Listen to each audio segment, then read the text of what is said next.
Pre par dana je završena žetva i ječma i pšenice i zahvaljujući primenjenim najmodernijim agrotehničkim merama postigli smo rezultate koji su za područje Srbije na realizaciji maksimalnog biološkog potencijala pšenice. Naravno, nikakva tehnologija ni agrotehničke mere ne bi same po sebi dovele do vrhunskih rezultata da nemamo izuzetno stručne i pouzdane ljude. I evo ovde na snimku vidite i našeg Nenada Vukovića, našeg kompanera sa imanja Napredak u Staroj Pazovi, koji je danima, maltene bez prekida, vozeći kombajn, pomogao da se ostvare vrhunski rezultati.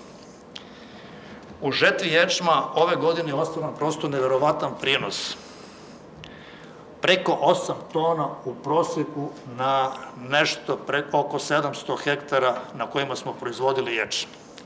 Izuzetni agrometeorološki uslovi, vrhunska agrotehnologija, posvećenost poslu doveli su do toga da imamo zaista izvanredne rekordne rezultate. Na 2700 hektara pod pšenicom ostvaren je prosječan prinos od 8,15 tona po hektaru, a na našim imanjima Napredak i Podunavlje, mislim da smo o tome već obavestili javnost, imali smo prosječne prinose od preko 9 tona. To je rezultat sa kojim se Delta Agrar svrstava u red najboljih evropskih proizvođača pšenice.